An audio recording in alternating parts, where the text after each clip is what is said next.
And with that, it is my pleasure to hand it on over to Graham. Wonderful. Thank you, Ryan. Can you hear me? Absolutely. Great. Good evening, everybody. I'm going to start sharing my screen now. Let's see if I can do this appropriately. Let's see, share screen, and here we go. So welcome to the first Takodah History Talks. Tonight we are going to discuss Camp Primitive, and I'll explain what that is, and then the first 10 years of Camp Takodah. And we are going to go way, way, way back. So stay tuned. This should be pretty interesting. So I am your host. As Ryan was saying, my name is Graham Noseworthy. I am a CT16 holder. I went to Camp Takodah in the 1980s. I am the parent of two current campers, Justin and Connor. They're running around the house somewhere. I am a one-week program cabin dad, so I am a volunteer leader each summer. I raise money through Project 141, and I am a volunteer board member with RY. But how am I a historian? Before I continue, Ryan, can you just double check that everybody besides me is on mute? I think we're getting some feedback through the system. Perfect, thank you. Well, in order to become a historian, I have spent a lot of time in our archives. So I've studied all of our archives and our paperwork going back to 1913. I'm the author of several articles, including articles you've seen in the Whispers, the Whistling of the Winds, the story about the hurricane, and the Lost Takodians of the Second World War. I also helped to create, assemble, and with Ryan's help, bury the Centennial Time Capsule, which will rest under a field until 2041. So where am I getting all the stuff that I'm going to share tonight? Well, there's a few primary sources. So we have the Lake Street Archives. Now we have an office in Swansea, New Hampshire, and in the basement of that, there's just a ton of stuff, and it's been organized, and we've gone through it over the years, but it goes all the way back to 13. And I keep saying 1913, and I'll let you know why in a minute. There's a lot of board meeting minutes and record books. I've gotten information from all of our past executive directors. I've listened to a lot of stories and personal testimonials that come from Takodians, just like you. I also use state, local, and town records, the newspapers, the Historical Society of Cheshire County, the Y Archives, and it goes on and on. So what I try to do is I try to triple check everything, because I got to tell you, a lot of our documents are conflicting. It's hard to figure out where the real truth lies. So I am not always right. So if you have a story or a photo or a document or a correction or something that you think we need to know, I want to know. So make sure you get that into the chat, or we talk about that later. Now, this is going to be fun, but I want you to be a little patient with me, because I'm not just going to share slides like I'm doing on the screen now. I also, next to me here, have an entire table full of documents and photographs that I'm going to share with you. So I'm going to hold some things up to the screen. I'm going to share satellite maps. I'm going to do all kinds of stuff. Everybody ready? All right, here we go. Well, the story of Camp Takodah begins, believe it or not, with a motorcycle. It started with a young man and his motorcycle. The man on the screen right now is a gentleman named Howard T. Ball. And Howard Ball was a graduate of Dartmouth College. And he specialized in youth development, so taking care of kids, primarily boys at the time. And we know for a fact that Howard T. Ball drove a motorcycle all over southern New Hampshire around, let me just fix something here. Here we go. Around Cheshire County on a motorcycle that looked exactly like this. We know it was green. We know it could carry two people. We know it had saddlebags. And we know this because it's documented in our records. So I worked with a historian from Harley-Davidson, and we determined that the only type of bike at that time of the century, back in 1913, that fit that description was a Springfield Indian. But it didn't just start with a motorcycle. there was also a sleigh. And there was a sleigh because Howard T. Ball drove his motorcycle all over New Hampshire, southern New Hampshire, during the summer of 1913. He raised a lot of awareness and raised a lot of money and raised a lot of interest. And by the time we got to December the 8th, 1913, they were ready to put the pieces together to build a YMCA. Now, the gentleman you see on the screen here, his name is Harold Dickinson. And Harold needed to get to that meeting. We had representatives from all the towns in Cheshire County all gathered in Keene on December the 8th, 1913 to follow up the work that Howard T. Ball had done and form a YMCA. Unfortunately, that night, it was a heavy driving snowstorm. Absolutely crazy. But Harold, in his dogged manner, was not willing to say, I can't go due to a snowstorm. So he took a horse, strapped it to this exact sleigh, which we discovered in a barn, authenticated with the family that this is the actual sleigh. And he took this sleigh up the road and went to the meeting in Keene. And they went to this building. This is the old YMCA building that was on West Street in Keene. And people came from all over Cheshire County for this meeting to build a Y. And that first meeting on December the 8th, 1913, a lot of really cool stuff was shared. So I'm going to show you what these documents looked like.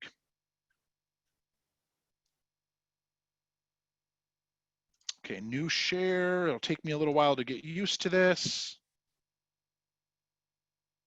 All right. Ryan, is my Word document sharing? Great. What you are seeing here is the actual document that was created that evening, Monday, December the 8th, 1913. And you can see down here is a list of all the towns and all the people that were represented there. And you can see Richmond, Harold J. Dickinson. Harold Dickinson is the one that drove the sleigh. And this top paragraph here is what started it all. We, as a committee representing the delegates of the 21 towns of Cheshire County, and believing thoroughly in the need of a work among boys and young men, and don't worry girls, we're going to get to you too, of this county, and recognizing the efficiency of the plan of the County Young Men's Christian Association, or YMCA, present the following resolution for adoption by this convention. And these are the signatures of the people that formally voted to submit this convention, it was called. And this document from December the 13th, or December the 8th, 1913, formally created our YMCA. And this here is the budget that they created that night. Again, Harold J. Dickinson. So you can see they had to make some very important decisions that night. And one of the decisions they made was,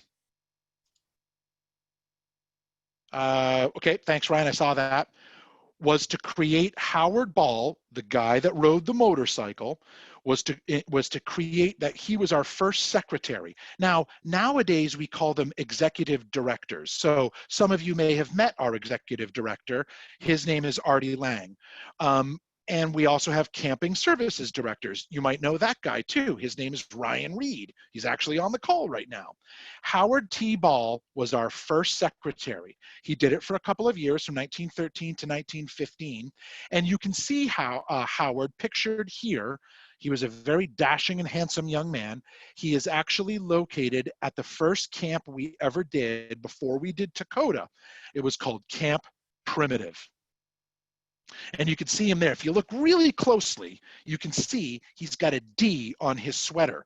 The D for Dartmouth College. Howard always was wearing his Dartmouth College sweater.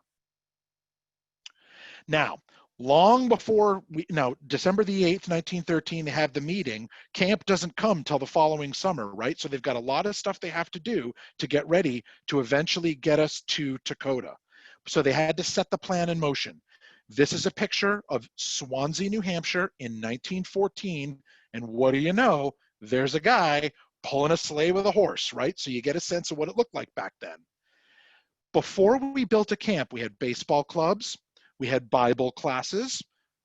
That was Christianity was a much bigger deal in the YMCA back then.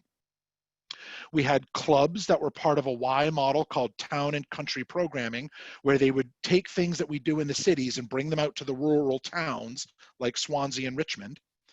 And eventually what they decided was sports and classes wasn't enough. We had to build a camp. We had to build a place where at that time, boys could go and have a camping experience. And they called it an encampment. And I'll explain why in a few minutes. The cost of that was $1 per day. And the only person that was paid was Howard. Now, what's incredible is Howard earned the equivalent in 1914 of $35,000 a year. That's the equivalent of what he would earn today. That was an enormous salary for a man of his age and qualifications at that time. Nevertheless, Howard was the only one who was paid. So what I'm going to do now is I'm just going to consult some documents here. I just want to make sure I'm not missing anything as I go on. Yep, so there are fascinating stories told of this very likable, enthusiastic redhead riding his green motorcycle with saddlebags over the dirty, dusty roads from town to town, calling on the friends he made, stopping overnight with farmers, teachers, preachers, and friends. Okay, now let's go to camp. Let's go to Camp Primitive. What you are seeing on the screen here is an actual photograph of the camp we did long before we ever had Takodah. And this is the summer of 1914. We think it was late July. It may have been August because they referred to it several times as end of summer, so it's hard to say. But if you look, this gentleman sitting right here in this black tank top, that is Howard T. Ball. That is the same guy that drove the motorcycle. That is the same guy that raised the money and interest. That is the same guy that decided that all these boys that had nothing better to do needed a place to go to build a camp. So they did. They did it on Swansea Lake in Swansea, New Hampshire in the summer of 1914. And I'm going to show you where that is.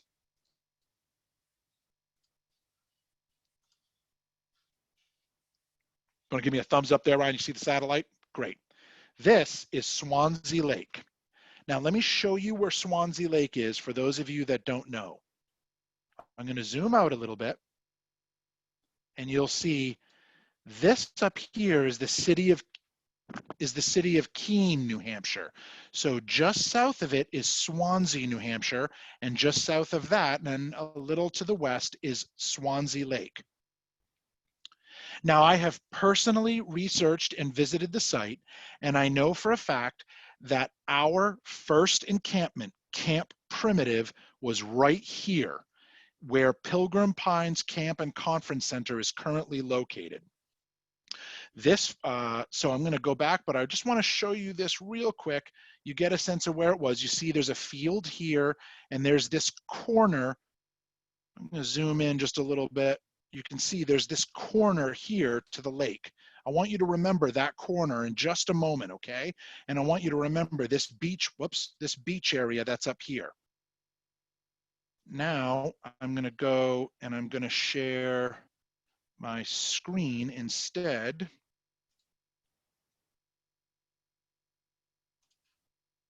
Okay. And I'm going to go in here. Thank you, Ryan. And I'm going to show you this picture. See this picture? This picture is one of the earliest known photographs that we have,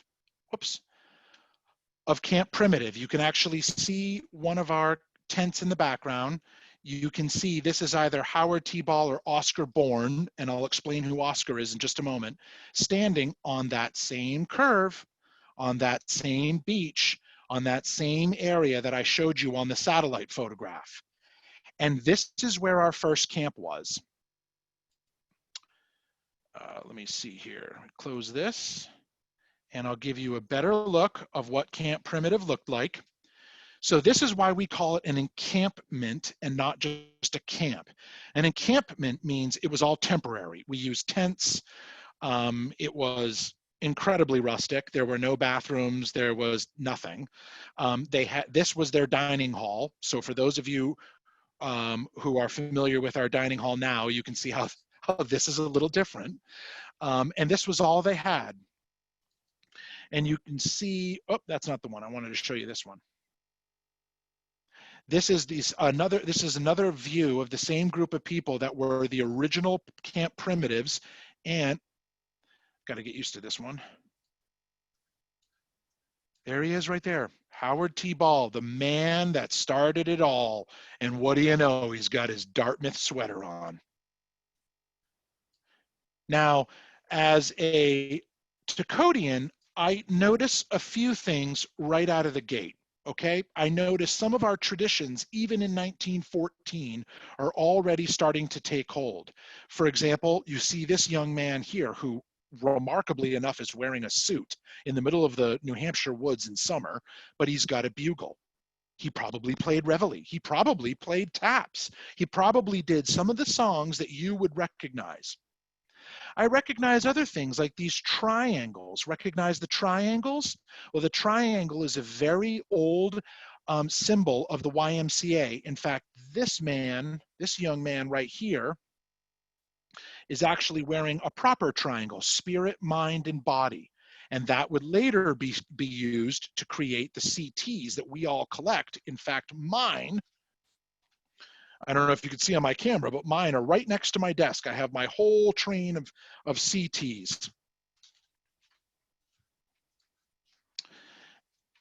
This is the West Swansea train station. Now, why would I show you a train station if we're talking about a camp in the middle of the woods? Well, the kids don't live in the woods, so they had to get there. Now, back in the day, we're talking 1914, not everybody had a car. Roads were not as passable and drivable as they are now. It was hard to get around. You typically grew up and didn't really go far from home. So a lot of the boys came from all the towns all over southern New Hampshire. They came by train, and a lot of them would either meet Howard here and they'd sling their bags over their shoulders and he'd drive them up to the encampment on the back of his motorcycle. No parent would ever let us do that now, of course. Or they hiked, they walked way up, and they went way up the road that I've driven on. It's a long road. They walked and walked and walked until they got to Camp Primitive.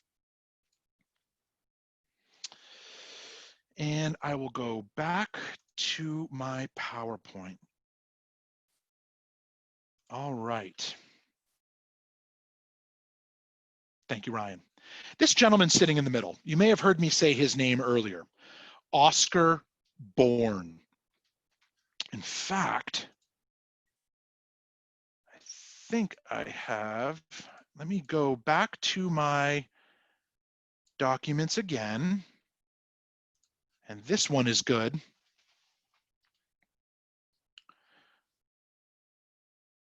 So that's another group of, that's another photo you've seen. This is them actually working in the dining hall or dining tent at Camp Primitive.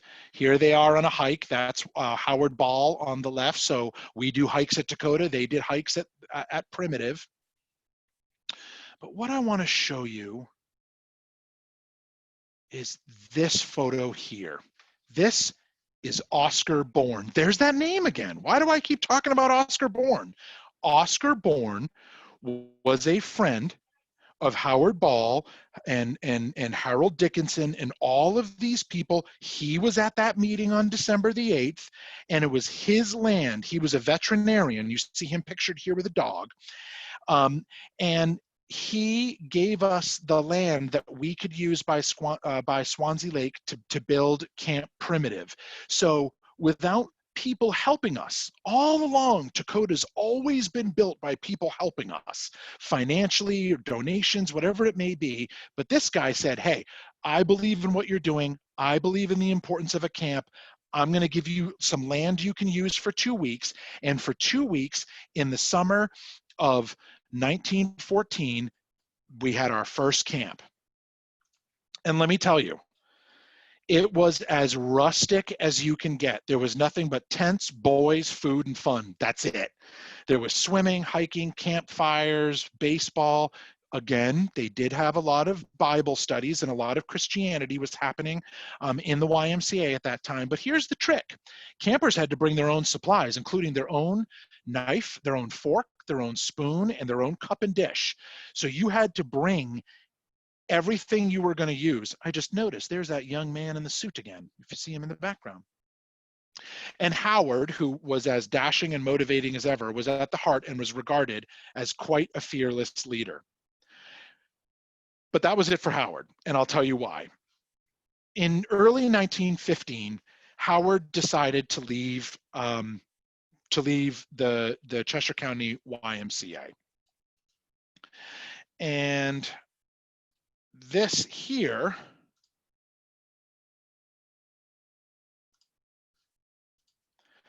this is an actual copy of Howard's resignation letter. And you can see his signature right there. So he actually says, it was July 1915, actually, while I tender my resignation to take effect on or before the 1st of July. Now, if everything's going well, why would Howard suddenly decide to just walk away from the YMCA? That doesn't make a lot of sense. Well, the reason he resigned after 1.5 years was because the board of directors, so people like me, I am a member of the Takodah YMCA board of directors. We have certain expectations for our executive directors, or secretaries as they called them back then, to raise money. Fundraising is a key component for YMCA staff.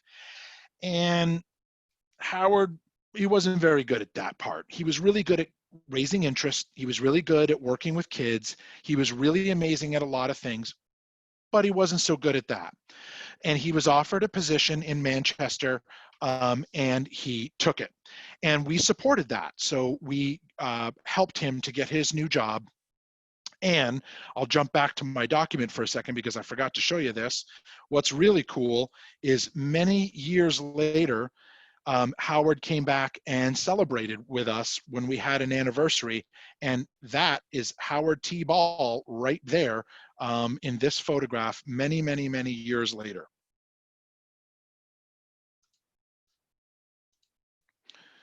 Let's continue on because I bet you all want to know how we get from here to Takodah. We are almost at Takodah. Now, this picture is pretty fuzzy, kind of hard to see, but you can see there's a guy right here. You can see he's got a mustache, looks like he's wearing a sweater. He's got a bit of a big nose. I can understand that. He's got a nice full head of hair. There's a kid here right in front of him. This gentleman's name is Daniel Lawrence. And Daniel Lawrence was the second secretary, or as we call them nowadays, executive directors of our YMCA. And he joined us in 1915, just after Howard T. Ball left, and he established the very early organizational stability of our YMCA. So he raised a lot of money, and he continued to realize that we needed a camp, that a camp was absolutely critical to what we do. So he worked with a team of people, and they looked at getting some space on a place called Tolman Pond eventually, but that didn't happen in 1915. They weren't ready. They didn't have the property. They didn't have the staff because Howard left in the summer. You don't just pull something like this together quickly. So 1915, although there are rumors of other years, but I'll get to that, 1915 is the only year our organization has not had a summer camp. We had other things, baseball, Bible studies, classes, sports. We did all kinds of other things with boys, but there was no camp in 1915, and there's good reason for that, because they were getting ready for the following year. They realized that the property that Oscar Bourne had let them use at Swansea was not big enough. They needed more room. They wanted to bring more kids in, and they wanted to do a better job. So I am going to stop sharing for a second, and I'm going to hold a photograph up to the camera. Let's see if this works. There we go. Hold it nice and still. This guy right here in this black suit, okay? I'm going to hold that a little closer. Let the camera lock in on that. This guy right here. That man is Elgin Jones. Elgin Jones is one of the most important and pivotal Takodians that we have, because Elgin Jones gave Takodah its name. And how did he come up with the name Takodah? Well, we're going to talk about that. Elgin Jones lived with... Before we scoot on to Elgin Jones, we just got a question about what did Howard do for a living, that came from Taylor. So I guess I'm sort of assuming, what did Howard do once he left us? Is that the question? Yes, that is the question. Okay. Let's see. I can tell you that. So let's see.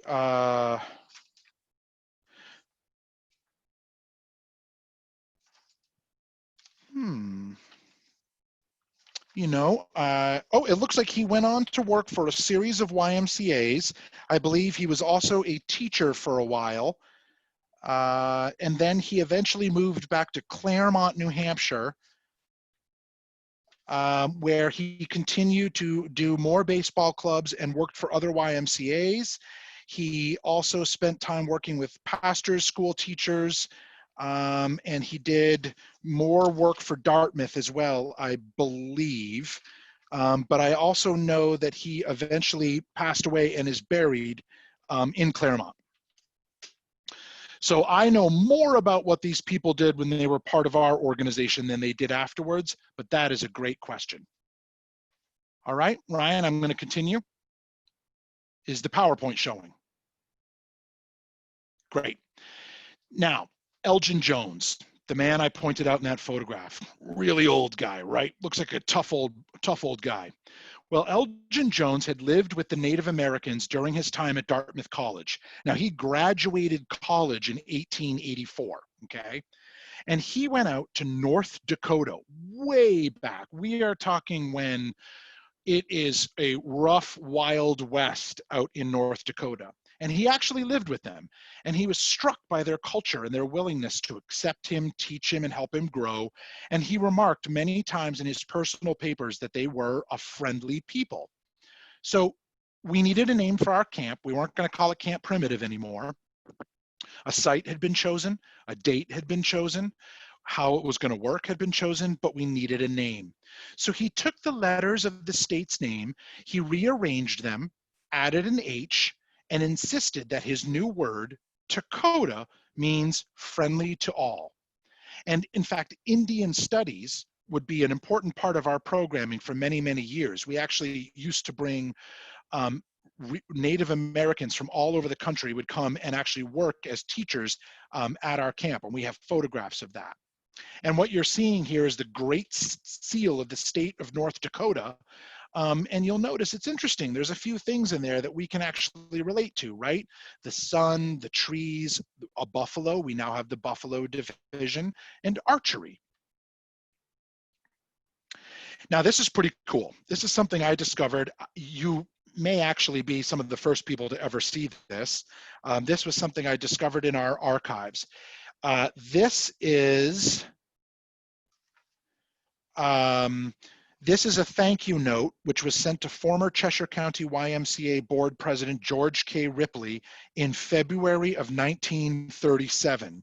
It was handwritten and signed by Elgin Jones. Now, it's a little hard to read, but this may be the only remaining example, and we have the actual copy of this. This may be the only remaining example of the words Takodians. You can see it here, Takodians, and Takodah, T-A-K-O-D-A-H. This may be the only remaining example we have that is actually written by Elgin Jones. And you're among some of the first people to see it. But I squared another box here, because you'll see it says Tolman Pond. So what's Tolman Pond? Well, Tolman Pond is where we had our first instance of Camp Takodah. We were not in Richmond. We were not at the site that you've all come to know and love. We were in Tolman. Let me show you where that is.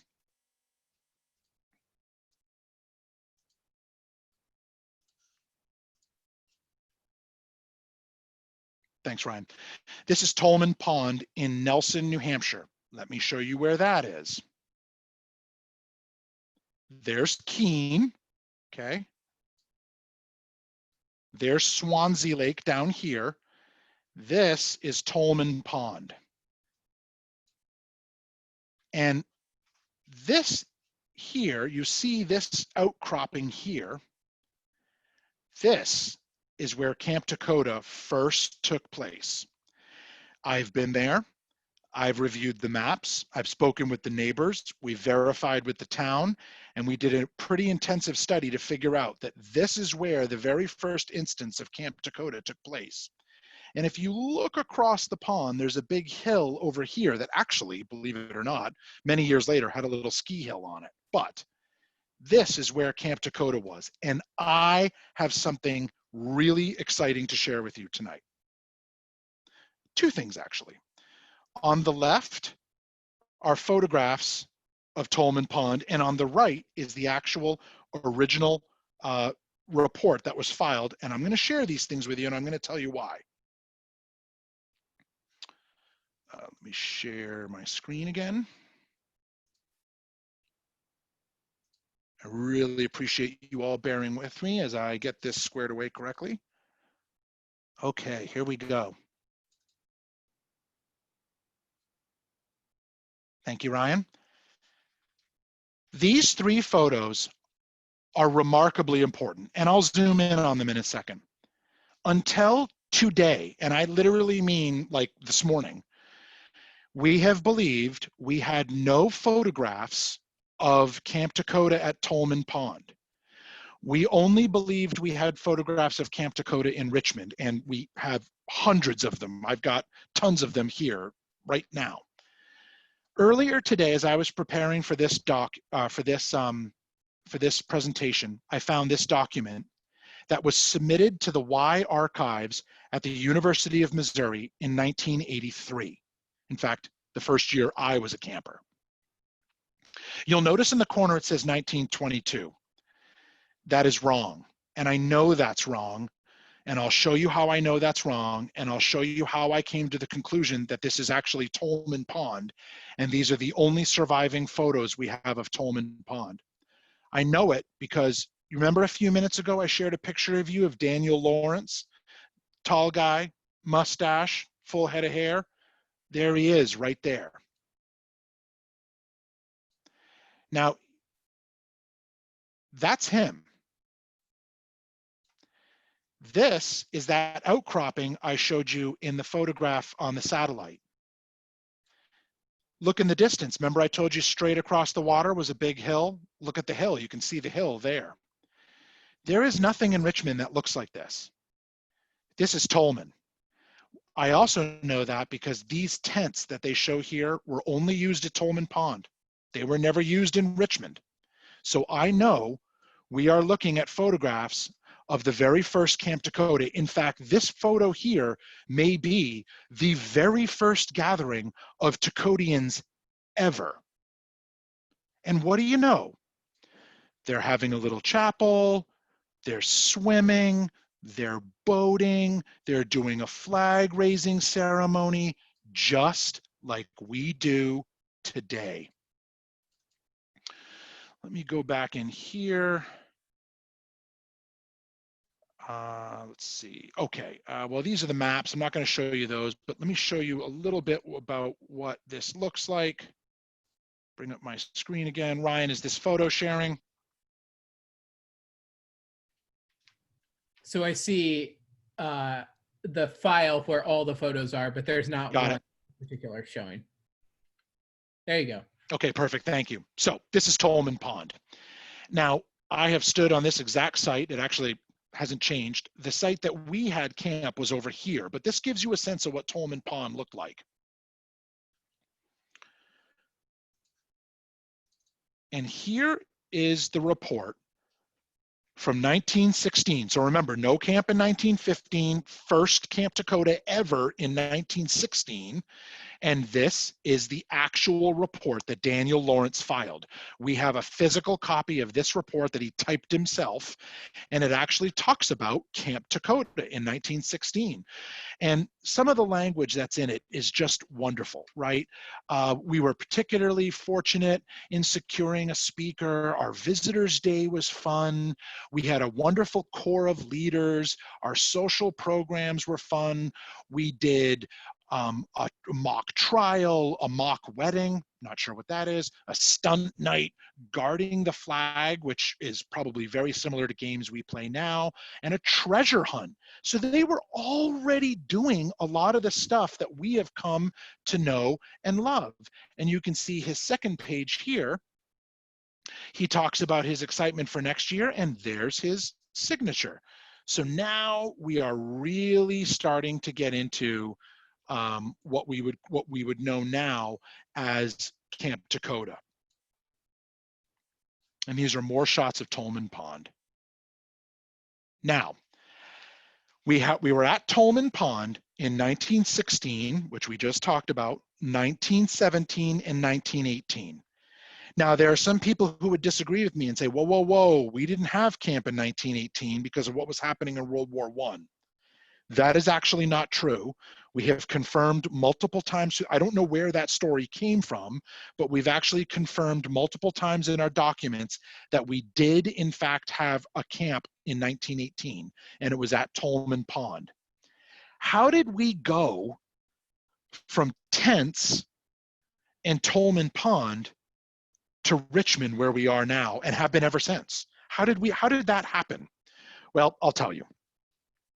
What we decided was that we needed a much bigger area. We needed more room to grow. We needed more room that we could work with, and we needed a place that could be ours, not a place that we're borrowing, not a place that we're renting, a place that we could lease to own and then eventually purchase. And we put together a crew of people, called us a board charge, or now we would call them a search committee. And they had people like Harold Dickinson, there's that name again, the same guy that was at the first meeting, the same guy that drove the sleigh.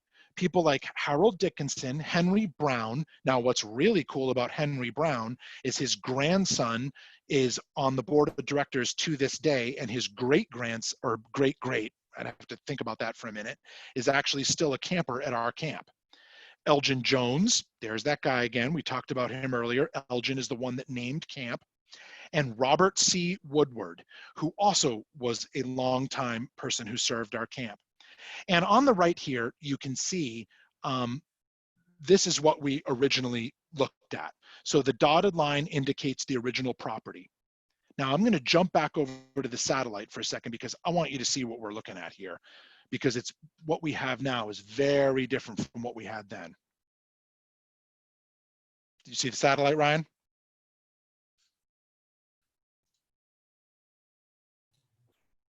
There you go. Great, thanks. Now, this is camp, right? This is Cass Pond. This is the property we've all come to know and love. We're looking down on it from, I'd say, a few thousand feet, but this is Cass Pond. And the original property that we had was just this little area here, right? Just this little area here. Now we have an enormous property that goes all the way around. So the original land was about 60 acres. We now have over 500 acres. So it's a much, much, much larger property that we have now, but I want you to see that. Here's the other reason why I want you to understand where Cass Pond is. I'm going to zoom out. Okay. Here's Camp Takodah. There's Cass Pond right there. That is Swansea Lake there. And that is Tolman Pond. And this is our little triangle of ponds. And I would encourage all of you to go and visit them so that you can walk in the footsteps of the pioneers. But I'll zoom back in. And now there's the pond we've all come to know and love, right? In fact, if you zoom way in, you can actually see, well, there you go. There's the dock. There's Mem Lodge. There's the what I call the new dining hall, but it's really not that new anymore. It just wasn't there when I was a kid. There's B field, there's A field, and that's the camp you've come to know and love. I'm going to go back to my other screen.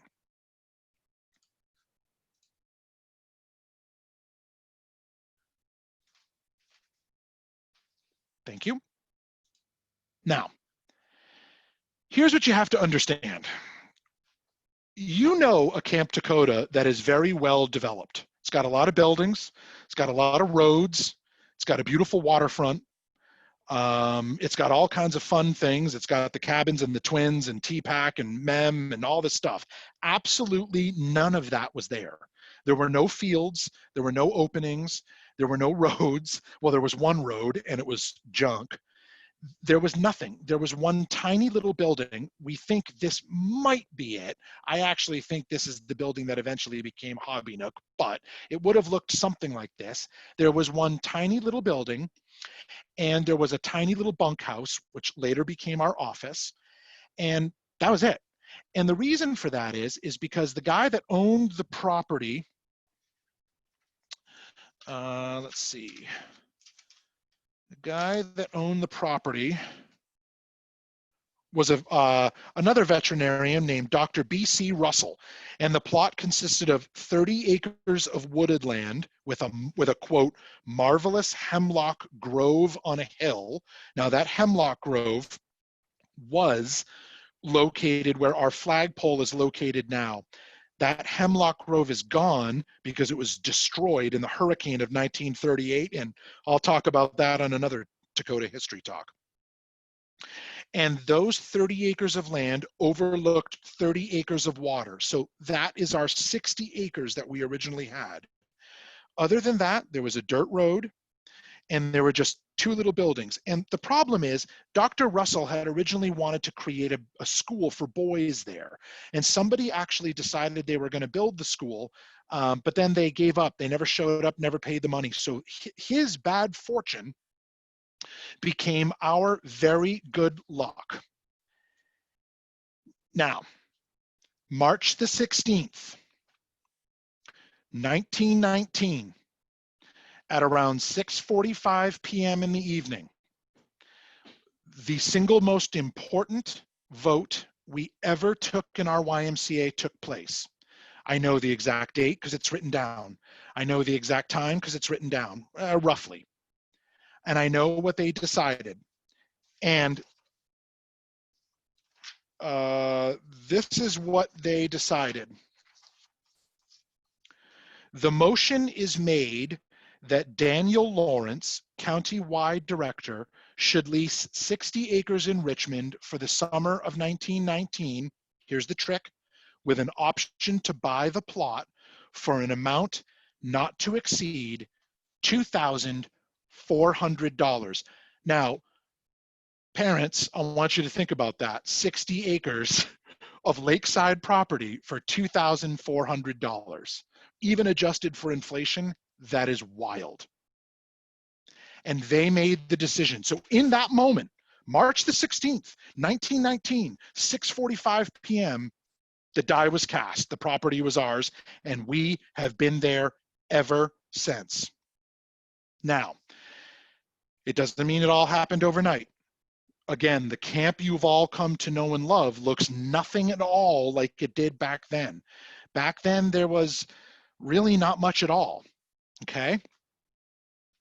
I'm gonna drop out of here for a second, and I'm gonna show you some different photos. I'm gonna share the screen this way so it just is a little easier. And as you're switching screens, Taylor mentioned that the document that you were showing earlier referred to Wheeler Pond. And so Cass Pond has gone through a few iterations. I know of Echo Pond or Echo Lake. I know about Wheeler Pond and obviously Cass Yep. Pond. If you know any of the other names, if there are any, or why those names were put into place when they were. So good eye, Taylor. You are born to be a historian and archivist. That's the kind of little detail that we keep our eyes open for. So nice job. So Cass Pond was formerly known as Wheeler Pond. I believe it was known as Wheeler Pond. We have that somewhere here. That was the name of a person who had owned part of the property. You know what? I'd have to look that up, but it has gone through many different names. Wheeler, Cass, Echo, Takodah Lake. Oh, yep. So this here, I'm not going to bother sharing this, but what I'm holding here in my hand, if you look at my camera, is you can see I'm holding 3 newspaper clippings. Remember I told you I triple check everything and I use the newspapers.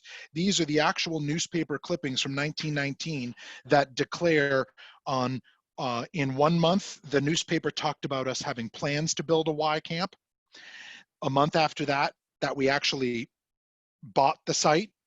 And the month after that, that we were getting it ready for summer. And it actually says here, by passing of the deed today, the Cheshire County YMCA becomes the owner of one of the finest camps in New England. Of course, right? That's what we all know. Located on the western shore of Wheeler or Cass Pond in Richmond. So we have it documented that that was the name, but off the top of my head, I don't remember why it's called Wheeler, but don't you worry, I'll find out and we'll follow up. Ryan, are the tents sharing on screen? They sure are. And I think this is interesting. Ginny Wimmerding wrote that Oscar always refused to call it Cass Pond. It was always Takodah Lake to him. Oh, of course. Yes. Oscar, we'll talk about Oscar in a few minutes. Oscar, who was an incredible individual, along with Frances, who is remarkably important, and we'll get to that in a minute, and why she was so important. Oscar considered this place to be, I mean, practically delivered by God himself kind of thing, and that it was for us and for us only. And he really always referred to it as Takodah Lake. But we're still at Daniel Lawrence. We're not quite at Oscar yet. We're going to get there in a minute. What you're seeing on the screen now is one of the earliest photos, if not maybe even the earliest, of what Camp Takodah looked like. And I believe this is the first Camp Takodah in 1919. And I'll tell you how I know that. It's simple. These tents, we only had them for a very short amount of time, and that we use these tents. You can see that there's 2 different kinds. They had these wooden bottoms with these canvas sides and these roofs. These ones over here were just canvas tents. They were buggy, they were smelly, they were humid, and we loved them because it was ours. It was Camp Takodah, right? We loved it. Now, let me tell you what you're looking at here, besides the obvious tents. If you picture the office at camp, and you picture the road across from the office that goes down to the waterfront. If you'll remember, we pass through the silence trees, we walk down to Mem Lodge for candlelight, we go to the chapel, we do all those wonderful things, right? That's what you're looking at here. You are essentially standing in front of the office, which was there at that time, but it was called the Lodge. I'll get there in a minute. and you're looking straight down that road. Now, the road to the waterfront originally only went straight. Now we know when you walk on the road, it turns an overlook and goes down behind Mem and goes down to the waterfront, right? Well, that waterfront didn't exist. Mem Lodge didn't exist. Overlook didn't exist. The chapel didn't exist. None of that was. So where the current chapel is located now, that was our original waterfront. Okay, and what you're looking at is it goes straight down to the water, and you can see Takodah Lake, Wheeler Pond, Cass Pond, Echo Lake, whatever you want to call it. You can see it in the background. This here is one of the earliest photos I have of the lodge or the office. And if you look at it, you can clearly tell it's the office, right? I mean, it's really obvious. You can see it's got that, there's the porch. You can see the door that campers aren't really supposed to go through. You can see the chimney. I mean, it's all there. And that is essentially it. This is the dining hall that was built a few years later. This is the dining hall, you know, but it's a little different because there was an extension to the dining hall built later. And to this day, if you go in the dining hall and you look down at the floor, you will see the floor is two different colors. The reason the floor is two different colors is because the dark floor is the original floor, the light floor is the extension. But this is what the dining hall looked like when it was built. Now, this humble little photograph of two guys building something is more important than you just can't believe it. This is Elgin Jones, the man himself, in a hat with, I believe this might be one of the Whitcomb family members, building the very first permanent cabin we ever built at YMCA Camp Takodah. He built it in 1920, and I believe this cabin is still in circulation and use today. It might be cabin 19. But this is the actual first cabin ever being built. Now, this is another good look at the office. This was, I believe this was the winter of 1919, winter of 1920. And what you're looking at here is interesting because you can see the office, again, it was originally called a bunkhouse. It's got this storage porch on the side of it, but the rest of it hasn't been built yet. So what we now call the Bodo or back of the office, like where the programming staff works. Some of you may remember the coffin is up there for lost and found, stuff like that, right? That was originally a director's cabin built for Oscar and Francis when they got there, but they're not there yet. That's one of the original waterfront docks. Now, this is interesting to note is, it's hard to tell here, but you got to understand something here. Camp Takodah looked very, very different back then than it does now, not just because the buildings were rustic and there wasn't as much, but because the entire property looked different before the hurricane of 1938. So Takodians that were alive back then knew a very different camp than we know now. Now, if you look here, you can see the cabins that we're all familiar with their shutter windows, right? And the stone foundations. They're starting to take shape here. These are the cabins that are still in use today in partial or in full. And they called this Camp Street. This is that same road going straight down to the water. We've just replaced tents with cabins. Okay, that's one of the earliest waterfronts and boat launches. I mean, look at how rickety that thing is. Can you imagine? I mean, that like is a nightmare, but that's what we had. That's what we had to work with. And I'll guarantee you, they just cut these branches off trees and built it themselves. I'll get to that one later. That one's pretty important. Okay, I'm going to go back to my PowerPoint. I know it's getting a little late, but bear with me.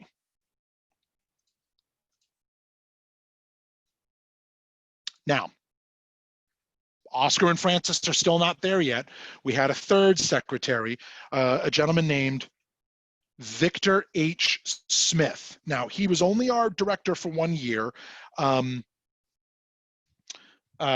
Daniel Lawrence left the Y because his wife was not well and they needed to move to warmer climate. So after 5 years of service, he departed on October the 10th, 1920, and he and his wife moved to Florida. And later that month, this gentleman, Victor Smith, started. And he wasn't there for that long, but here is why Victor Smith is so important. And, you know, he's one of these names that's kind of lost to our history, but he's still very important. On July the 10th, 1921, Victor met Oscar and Frances Elwell at the train station in Northfield, Massachusetts, and drove them to Richmond, Camp Takodah, to interview with the Cheshire County YMCA Board of Directors. Victor is what we call an interim president. So his job wasn't necessarily to take over. I mean, he was a University of New Hampshire graduate. He wasn't really into camping. His job wasn't to be the next great, uncle of Camp Takodah. His job was to find the next great uncle and aunt, for lack of a better way of putting it, the next great camping directors. And boy, did he do that. Oh, you've seen these pictures. And he found them. Oscar L. Elwell became our 4th secretary of the Cheshire County YMCA in 1921, and that set the whole thing in motion at a much higher speed. So now we had a permanent property. We are developing cabins and permanent fixtures. We have a waterfront. The whole thing is taking shape. What we need now is that big, powerful leader to come in and make a big difference. But are we just going to keep making a difference for boys? What about girls, right? What about all the little girls that need a place to go? Well, Frances was a fierce proponent of women's rights. And she insisted to Frances insisted to Oscar that if we take this job and I uproot my family and we go live in the middle of the woods in New Hampshire, that we will do this as partners, and whatever we do for the boys, we will do for the girls. And sure enough, that is exactly what we did. So gender diversity and familiar traditions started to take hold in the 1920s, okay? You can see this map here. This map was made a little later, but what do you notice? I bet Taylor already noticed it. Echo Lake, it says. It doesn't say Takodah Lake. It doesn't say Wheeler Pond. It doesn't even say Cass Pond. It says Echo Lake. And if you look here, and Ryan, you can see my mouse, right? Okay, great. If you look here, you can see these are those cabins you were looking at. So this is the office. You're looking straight down. Only now, as we get later into the 20s, they've built the permanent waterfront that you now know. Now, here's what's really cool. I'm going to move this off to the side. Oscar and Frances didn't just say, hey, we've got this beautiful property, we have these jobs, we're being paid well, that's cool. They decided they wanted to build the best of the best. And a lot of the Camp Takodah traditions that we have now, some of them feel very YMCA, some of them feel like Boy Scouts or Girl Scouts. There's a reason for that, because Oscar and Frances spent a lot of the off season traveling around to camps, Boy Scout camps, Christian camps, YMCA camps, all over the United States, and they took the best of the best. They took the best traditions, the best values, all the things that they could take, and they brought them back. Songs that we continue to sing today, they brought them all back. And they really embraced friendly to all, but with very strict Christian values. Oscar and Frances were very, very strict, and they ruled over Camp Takodah. It was wonderful. People loved them. It was a wonderful camp, but like, don't step out of line because you don't want to upset Uncle Oscar. And he did that because he ran a very tight ship. And the 1920s was a time of growth and change. Our property rapidly expanded. We went from 60 acres to hundreds very quickly. In fact, Oscar and Harold Dickinson used to sit on the porch of a house that's across the street from camp, a house we now own after Harold's son, Dick Dickinson, passed away, and we purchased the property.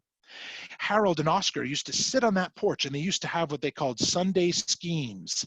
And they would sit there and they would decide, how could they raise money? How could they get more stuff? How could they get more land? And they just kept expanding and building and expanding and building.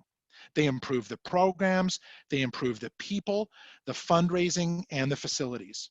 And again, I want to remind you that the camp that we saw in the 1920s was very different from what we know today, because we had very basic utilities. Most buildings had no electricity or heat or anything. I mean, even your rustic cabins nowadays have a light and a plug. They didn't even have that. The twins were built. Now I'm going to tell you why they were called twins. The reason the bathrooms are called twins is because the first time we built them, we built two of them. And they are currently known as the Monadnock, they are currently known as the Crown and Shield Twins and the Sport Shack. One was the toilet house, one was the bathhouse. And they were identical buildings at that time. They don't look identical now, but they did then. And because they were identical, they called them the twins. And now everything is called the twins. Every year, Oscar would say, we're going to be bigger and better, bigger and better. So we just kept building and expanding, building and expanding. I'm running out of time, so I was going to spend a little bit of time going through some of the photo books here. Ryan, do you think I can go a little longer, or do you want me to try to wrap this up? You tell me. It doesn't matter to me. We still have 12 people on, so if people want to stick around. Okay, so I'm going to share a couple of photos, and then I have a new discovery to share with you, and then we're done, I promise. So I'm going to stop sharing my screen. I'm going to come back to my camera.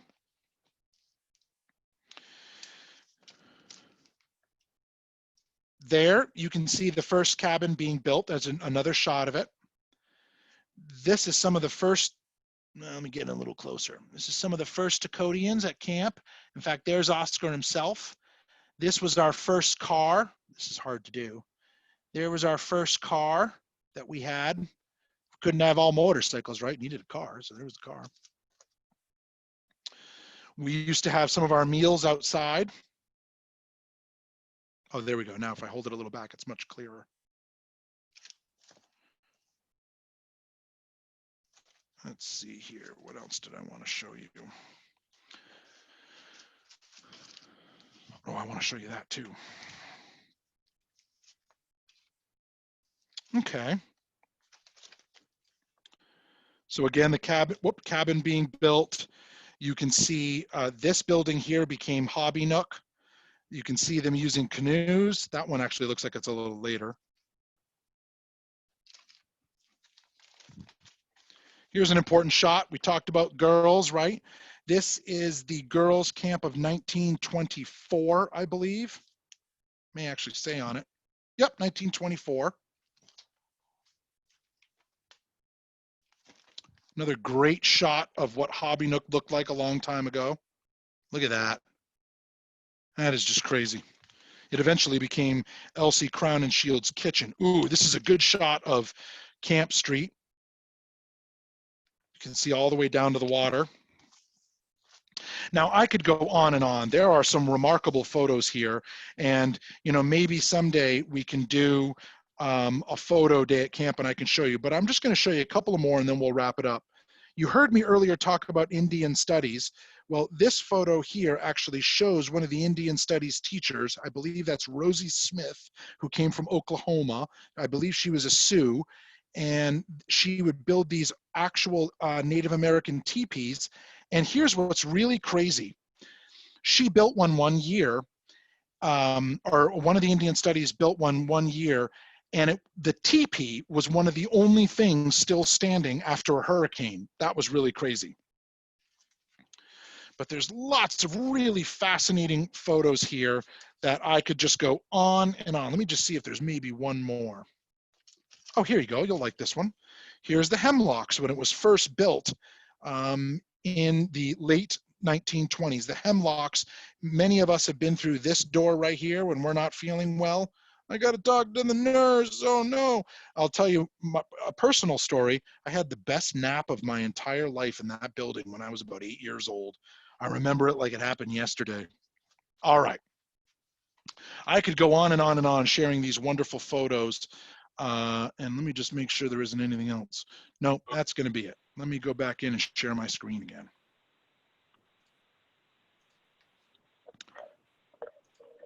So, what else would you like to know? Does anybody have any, Ryan, do we have any other questions? Well, my only problem is I couldn't get it on my computer, so I didn't see any of the pictures. Oh, I'm sorry. Okay, well, we'll work on that. Maybe what I'll do is I'll create a digital repository of photographs, and we'll share some of these pictures. I know this isn't the easiest way to share them, but we just haven't had time to digitize them. And it's a little hard during quarantine, but I'll figure out a way to make sure that we can share some of those photos. That'd be great. It's Florence, and I do appreciate what you did. It's wonderful. Even though I'm just listening, it's interesting to hear the history. Wonderful. Well, thank you, Florence. I believe you and I have spoken before. This is Taylor. Yes, we have. I have a question. Why don't you count 1914 as the first year? That is a great question. We don't consider 1914 the first year because it was named Primitive, not Takodah. Takodah Gotcha. did not get its name until 1916.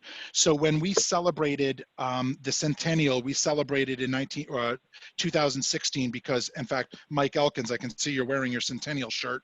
That was the 100th. Now, what's interesting, Taylor, is a lot of people actually thought we should have waited until 2019 to celebrate the centennial because some people based the centennial on when we got to Richmond, which was in 1919.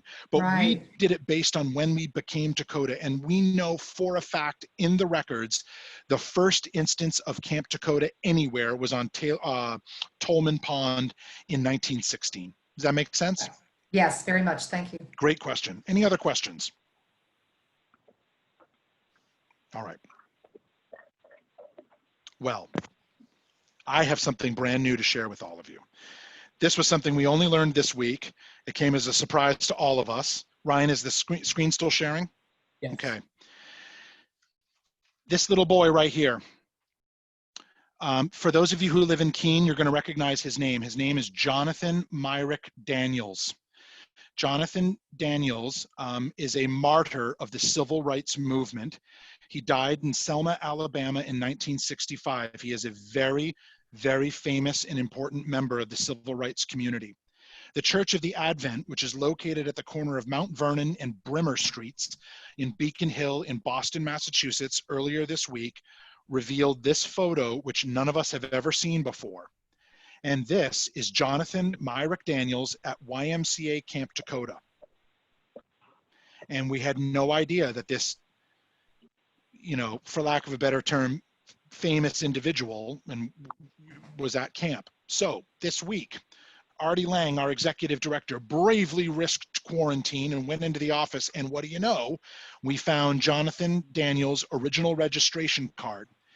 He is still listed in the stacks underneath Lake Street. Now, underneath Lake Street are these two big file cabinets full of cards, including my own from when I was a little boy.